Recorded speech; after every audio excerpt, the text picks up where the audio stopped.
जैसे आदमी मति करता है ऐसे गति को पाता है। मैं दुखी हूँ ऐसा एक 24 घंटे कोई विचार करे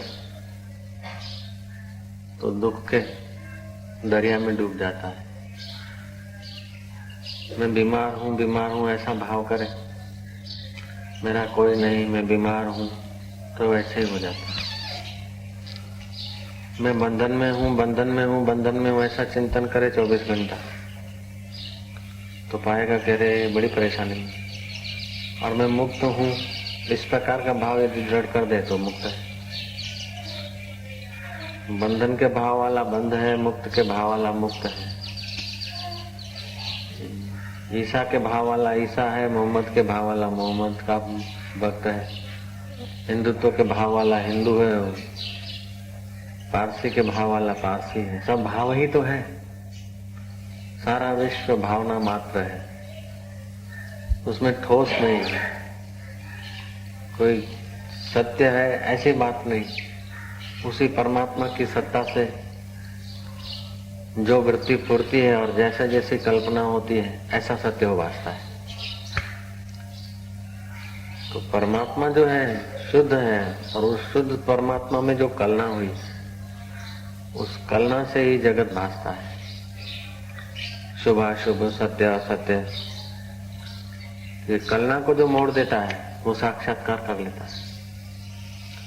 कलना को जो देख लेता है, कलना माना क्या? पूर्णा भावना। अब जब दुख आता है तो समझ लो कि दुख की भावना आई है। दुख तो कहीं है नहीं, दुख की भावना है। दुख कितना ही पड़े और तुम्हारा भाव नहीं उठता तो दुख नहीं डाले।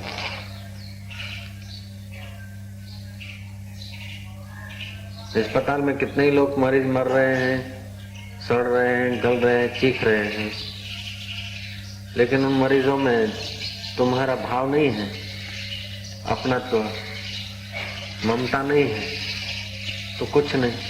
और जिसमें तुम्हारी ममता होती है, शत्रु में वैर होता है तो शत्रु जब बीमार पड़ता है, कटता है, ऑपरेशन होते हैं, आदि फैल होता है, तो आपको आपकी चेतना में सुख का भाव पैदा हो जाता है।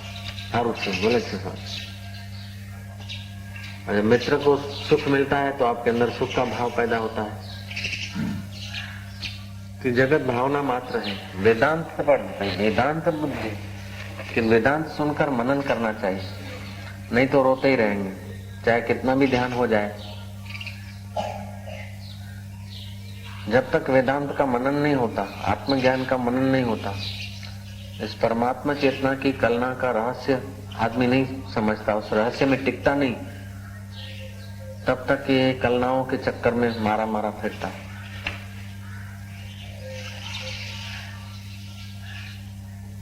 और ये कलनाएं मोह से, राग से, अविद्या से। अविद्या सारे दुखों का अनर्थ है। अविद्या जो विद्यमान है उस परमात्मा को न देखने दे और अविद्यमान में कलना पैदा हो जाए, इसका नाम अविद्या है। जरा ऊंची लेवल का है थोड़ा, ये समझे बिना परम शांति के द्वार नहीं खुलते। तो जगत फुरना मात्र है और जैसा जैसा फुरना करते ऐसा सत्य उभारता है। लीलावती का पति फुरना कर रहा है युद्ध होने का, और उसका शत्रु और उनकी युद्ध हुई तो शत्रु का दृढ़ निश्चय था कि मैं जीतूं और मुझे राज्य मिले पृथ्वी का। लीलावती का पुरुष पति का विचार था ठीक है जीत लेंगे, नहीं तो भगवान के पास जाएंगे। तो उसके संकल्प में, उसके पुण्य में थोड़ी दृढ़ता कम थी, तो जिसके संकल्प में दृढ़ता कम थी वो हार गया और जिसमें दृढ़ता ज्यादा थी वो जीत गए। लीलावती रोई और सरस्वती देवी प्रकट हुई, उपास्य देवी को पूछा कि मैं तुम्हारी पूजा करती हूँ फिर भी मेरा पति क्यों चला? कि उसकी भावना ऐसी थी, शत्रु की अपेक्षा उसकी भावना यहाँ रहने की कम थी, शत्रु की ज्यादा थी, तो शत्रु जीत गया। और उसकी भावना लोकांतर में जाने की थी, मैं वहां जाऊंगा, ईश्वर के पास जाऊंगा। हार गया तो ईश्वर के पास जाऊंगा। वहां भी मेरे को सुख मिलेगा। तो अब देख मैं तेरे पति को दिखाता है। तो लीलावती का अंतवाहक शरीर लेकर सरस्वती आकाश में उड़ी और जहाँ उसका पति मरकर अपने भावना के अनुसार वहां भी वो देख रहा था। जैसे आप सपने में भावना के अनुसार राज्य देखते हैं, वजीर देखते हैं, तख्त देखते हैं, गादी नशीन अपने को देखते हैं जैसे स्वप्न में, ऐसे ही लोकांतर में उसका पति भावना के बल से देख रहा था। अब लीलावती कहती है कि ये क्या बात है, मेरा पति इधर कैसे, और ये सब वजीर और उनके इधर उधर के जय घोष करने वाले। बोले सारा जगत भावना मात्र है। उस चेतन परमात्मा ने जैसे जैसे आदमी भावना करता मरने के बाद भी ऐसे ही दिखता है। एक माई जा रही थी, मस्त फकीर थी, ब्रह्मज्ञानी थी माई। एक हाथ में उसे पानी था, दूसरे हाथ में आग थी। पंडितों ने पूछा, मुल्ला मौलवियों ने, कि कहाँ जाती है? उसने कहा कि मैं जाती हूँ तुम्हारे स्वर्ग को आग लगाने, तुम्हारे बिस्त को आग लगाने जाती हूँ, और तुम्हारे दोजक को जरा पानी छांट के ठंडा बनाने जाती हूँ। बिस्त को आग लगाने जाती हूँ और दोजक को शीतल करने जाती हूँ। मतलब वो फकीर मस्त फकीर थे कि तुम्हारा भावना में ही बिस्त है और भावना में ही दोजक है, तो इन दोनों को, जो दोजक की भावना है, दुख की भावना है, उसको पानी डालकर हटाती हूँ, और जिसमें सुख की भावना है उसको आग लगा के पूरा कर देती हूँ। भावनाओं से हम भ्रमित हो रहे थे। मैं स्वर्ग में जाऊं, फिल्म में भी तो भावना होती है, तब मजा आता है। हा हा हा हा हा हा हा, भावना ही होती है तभी मजा आता है। दुराचार में भी जब कुभाव होता है तब मजा आता है, सदाचार में स्वभाव होता है तब मजा आता है, और मौन में भी, एकांत में भी जब समझ का भाव होता है तो एकांत में मजा आता है। पापी आदमी को मजा नहीं आएगा, ना समझ आदमी को मौन में मजा नहीं आएगा। शरीर से तो चुप रहेगा, फिर भी मन से तो चलता रहेगा। तो मन के चलन को जो देखता है उसका मन रुक जाता है। भोला बाबा कहते हैं, मन मार देता धीर सो भवबंध से छूट जाए। जो मन को मार देता है, मन के कल्पनाओं को, संकल्पों को हटा देता है, संकल्पों को देख के संकल्पों से अपना पिंड छुड़ा देता है, वो उतर जाता है। बाकी तो कोई ईसा की भावना से ईसा का भगत है, कोई राम की भावना से राम का भगत है, कोई देवी की भावना से देवी का भगत है, कोई झूलेलाल की भावना से झूलेलाल का भगत है, कोई विषयों की भावना से विषयों का भगत है। तो विषयों का भगत विषय होता है, पामरों का भगत पामर होता है, देवताओं का भगत देवताओं तक जाता है, भगवान की आकृति वाला भगत भगवान की आकृति जैसे उसमें जाते हैं लोकांतर में। लेकिन जो भगवान की असलियत को जानता है वो भगवान की असलियत में समा जाता है। पहले जिस प्रकार का आपको ज्ञान होता है, जिस प्रकार की भावना होती है, उसी प्रकार आप पहुंच जाते हैं। भावना हुई मोटेरा आने से तो कहाँ अपना वो मैसाने से दूर गांव, कहाँ इधर। तो कलना जब संसार में होती है तो हम संसार में, जब दुख में होती है तो हम दुख में होते हैं। कलना जब रोग में होती है तो हम रोगी होते हैं। शरीर को रोग है और तुम्हारी कलना कुछ अच्छा चिंतन कर रही है तो आपको रोग का दुख नहीं होगा। राजेंद्र बाबू को फोड़ा हो गया था, राष्ट्रपति राजेंद्र बाबू, तो नस्तर रखने के लिए डॉक्टर आया, उसने कहा कुछ इंजेक्शन मारे आप, ऐसा क्लोरोफॉर्म का कुछ उपयोग करे शरीर पर, आपको पेन होगा नहीं तो।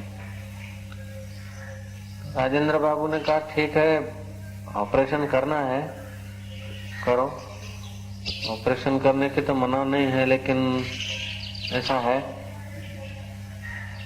कि ठहरो जरा, मैं गीता पढ़ता हूँ, 2-5 मिनट छोड़ देना, मैं गीता पढ़ता हूँ, गीता में पढ़ते पढ़ते मैं अपनी भावना गीता के ज्ञान में स्थित कर दूंगा और तुम अपना ऑपरेशन कर लेना। राजेंद्र बाबू ने गीता पढ़ी, ऑपरेशन करने वाले ने जो नस्तर रखना था, छोटा सा ऑपरेशन करना था, कर दिया। जब गीता रखी तो बोला बहुत दर्द होता है। पूछा कि इतनी देर आपको, जब चक्कू घूम रहा था दर्द नहीं हुआ? बोले उस वक्त मेरी कलना भावना उधर ज्यादा थी, इधर कम थी। होता तो था लेकिन इधर गौण वृत्ति थी और वहां गीता में मुख्य वृत्ति थी। अब गीता छूट गई तो दोनों वृत्ति यहाँ आ गई।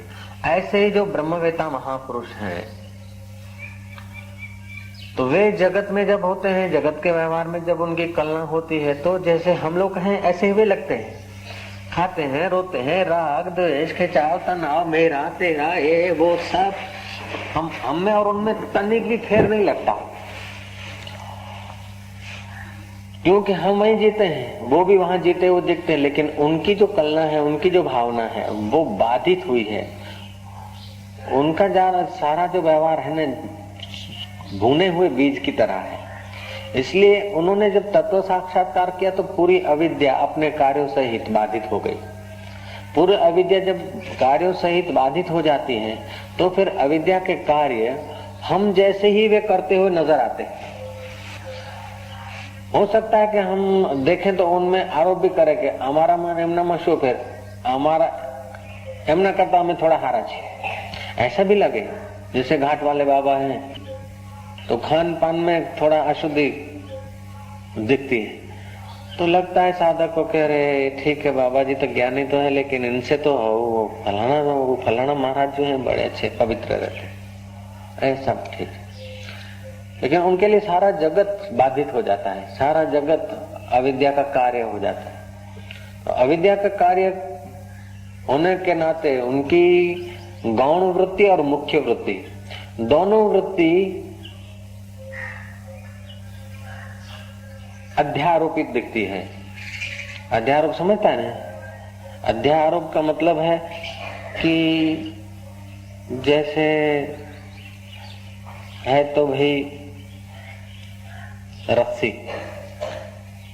एक ने कहा कि सांप है, दूसरे ने कहा नहीं सांप नहीं है, ये तो दरार है। तीसरे ने कहा दरार कैसे हो सकती है, तो पानी का लीटा है। चौथे ने कहा लीटा भी नहीं है, सांप भी नहीं है, ये डांग है। पांचवें ने कहा डांग वांग नहीं, मरा हुआ सांप है। तो ये सब उसमें अध्यारोप कर रहे हैं।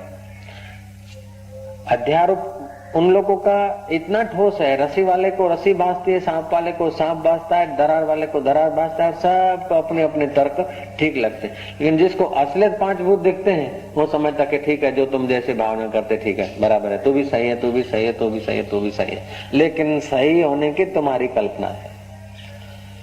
जगत में ऐसा कुछ नहीं है जो यथार्थ हो। जैसी जैसी भावना होती, जैसी जैसी कलना होती, अष्टावक्र महाराज कहते हैं मुक्ता अभिमानी मुक्तो। मुक्त अभिमानी जो है, मैं मुक्त हूँ, चैतन्य हूँ, ऐसा जो भाव करते हैं, ऐसी जो कलना पक्की होती तो मुक्ति का अनुभव करते हैं। और मुझे ये नहीं मिला, मैं दुखी हूँ, तो वो दुखी हुए। अब मैं हिंदू हूँ तो हिंदू भासता है, मैं मुसलमान हूँ तो मुसलमान भासता है। इस अंतर्यामी आत्मदेव का ऐसा चमत्कार है कि जैसा जैसा भाव करो, जैसे जैसे वातावरण में रहो, जैसी जैसी कलना क्रिएट करो, ऐसा हो भासता है। हार तो नहीं जाऊंगा तो हार जाएंगे।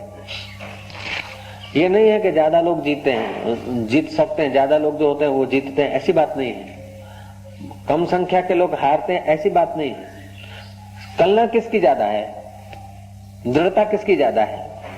जिनकी दृढ़ता ज्यादा है वो जीतते हैं, और जिनकी दृढ़ता कम है वो हारते हैं।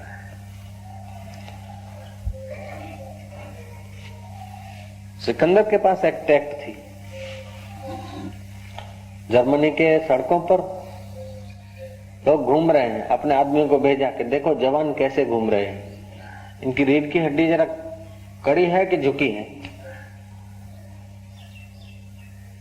झुके हुए चलते हैं या मर्दानगी से चलते हैं, सर्वे करो।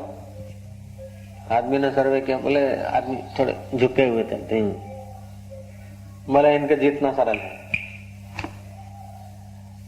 क्योंकि उनके कलना, उनका भाव दबा हुआ भाव है, आपड़ू काम नहीं, आपड़ू गजू नहीं। God helps those who helps themselves. परमात्मा उसे मदद करता है जो अपने आप को मदद करता है। हिम्मते बंदे मददे खुदा, बेहिम्मत बंदो बेजार खुदा, कहावत है। तो ऐसा नहीं है कि तुम बेहिम्मत होते हो और वहीं कोई आकाश पाताल में कोई खुदा नाराज हो जाता और फिर आदमियों को भेजता कि इसको हरा दो। तुम हिम्मत करते हो तो कोई आकाश का खुदा राजी हो जाता और अपने गुप्तचर भेज देता और तुम्हें मदद करता है। नहीं, ऐसी बात नहीं। तुम्हारे भाव ही तुम्हें मदद करते हैं और तुम्हारे भाव ही तुम्हें गिरा देते हैं। कोई आकाशचारी आकर तुम्हें उठाता नहीं और कोई गिराता नहीं। वेदांत को समझो तो जीने में इतना मजा आता है, जीतने में इतना मजा आता है, हारने में इतना मजा आता है, महाराज क्या कहा जाए। एक अलमस्त तप्तवेता फकीर घूम रहे थे जंगल में अपनी निजानंद की मस्ती में। बोकोजू उसका नाम। बोकोजू को अटक करते थे। बोकोजू को 8 आदमियों ने देखा जिनका धंधा था जंगल में से आदमी पकड़ के ले जाना और गुलाम करके उसको बेच देना। मनुष्य अपहरण करते थे। बोकोजू को देख के वो डर गए। बोकोजू ने कहा क्या बात है, मैं स्वयं निर्भय हूं, मेरे को देखकर भयभीत होने की क्या जरूरत है। आइए आइए, क्या काम है, कैसे आना हुआ। इधर मेरे तरफ आ रहे थे, मेरी नजर पड़ते ही आप पीछे आ गए, क्या बात है, आइए। उन्होंने कहा हम आ नहीं सकते, हिम्मत नहीं होती, मुझसे तुम्हारे से डर लगता है। बोले तुम 8 हो, मैं 1 हूं, मेरे पास हथियार भी नहीं है, क्यों डर रहे।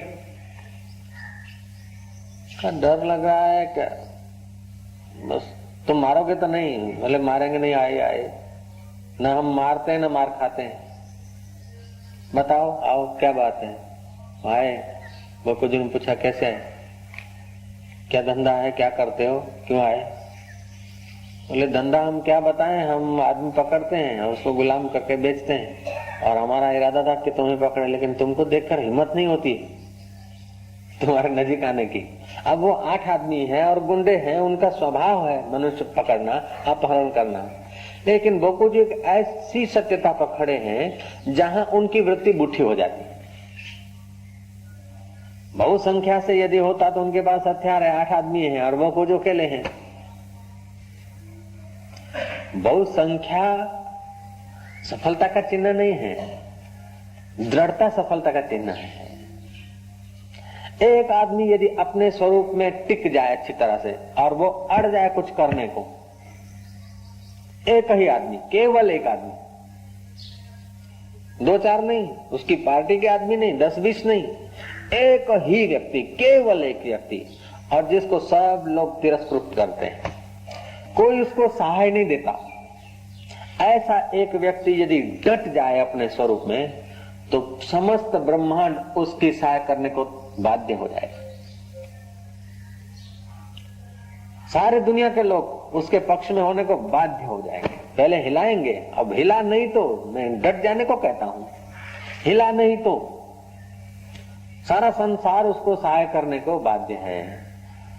भोग में न हिला, स्त्री में न हिला, धन में न हिला और अपने असूल पर अडिग रहा तो दुनिया उसकी हाँ में लाने को बाध्य होगी ही। लाचार होकर उनको सहयोग देना पड़ेगा। कथा आती है पंचदशी में।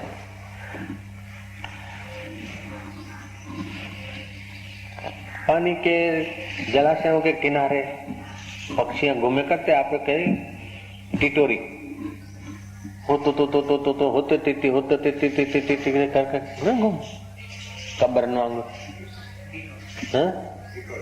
टिटोड़ी, गुजराती में टिटोड़ी कहे, सिंधी में लाए छातना। रहते थे समुद्र किनारे, उनके बच्चे आने फूटने के थे अंडे। टिटोरे ने कहा चलो अपने दूर आज निकल चलते।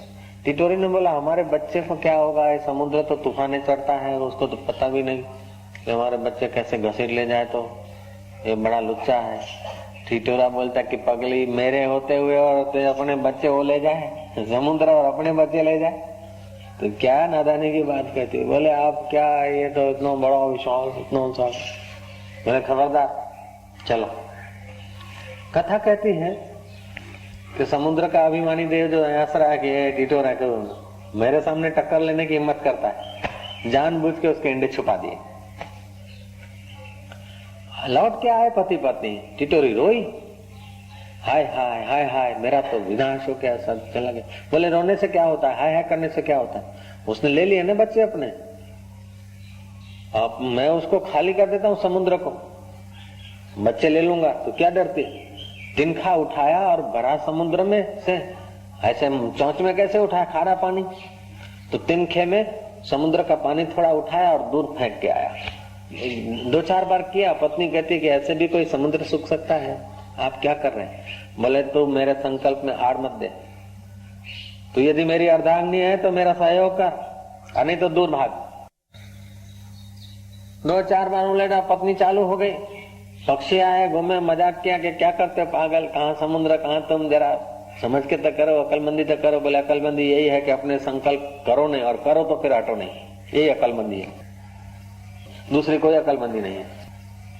चालू हो गए, पक्षी समझाने वाले उनको समझाता है कि तुम सहयोग करो तो ठीक है, नहीं तो फिर मेरा उत्साह क्यों तोड़ते हो। पक्षी लग गए 10-20 लग गए, तो फिर स्वाभाविक उत्साह के लिए 2-5 और भी लग गए, तो जो पक्षी गुजरते थे लगते गए। कथा कहती है आखिर में देव ऋषि वहां से निकले, देखा कि हजारों पक्षी बस समुद्र से चोंचे भर भर के उलेट रहे, समुद्र से भर भर के उलेट रहे। देव ऋषि नारद ने देखा कि बात क्या है, यहाँ का मुख्य कौन है तुम्हारे कार्यकर्ता। बोले कार्यकर्ता मुख्य वो है। नारद ने कहा क्या बात है। बोले ऐसे मेरे बच्चे इसने ले लिए, पहले तो पत्नी इनकार कर रही थी, पत्नी लगी, फिर दूसरे इतने हजारों आदमी लगे हैं, हजारों पक्षी हमारे लगे हैं, समुद्र को खाली करके ही छोड़ेंगे। नारद ने जरा बजाया कि भाई तुम जरा समझो, ये तुम्हारे बस की बात नहीं है, और आप क्या करते हैं, तुम्हारी चोंचों से कभी समुद्र खाली हुआ, जाने दो, तुम कहां और वो कहां। टिटोरा बोलता कि तुम संत होकर, देव ऋषि होकर हमारा उत्साह भंग करते, संत होकर हमें पिंगला बनाते। तुम्हारा तो दर्शन करके लोग, निरुत्साही लोग उत्साहित हो जाते हैं, नामर्दों में मर्दानगी आती है और मर्द परम मर्द हो जाते हैं, और आप हमें नामर्दी भर रहे हैं। गुरुजी क्षमा करें, ऐसा कौन सा मेरा पाप उदय हुआ कि आप हमें नामर्दी भरते हैं। नारद ने कहा नारायण नारायण, में नामर्दी नहीं भर रहा था, कितनी मर्दानगी छुपी है वो जरा टकोरा बजा रहा था यार। समुद्र खाली क्यों नहीं होगा, समुद्र को मत चढ़ा है, और जिसको मत चढ़ता है उसका तो मत टूटता ही, प्रकृति का नियम। अब तुम्हारे द्वारा ही टूटेगा। और इनके जो साथी थे उनको बोलने शाबाश है, लगे रहो। क्यों नहीं देगा बच्चे, दे के ही रहेगा, मेरा आशीर्वाद।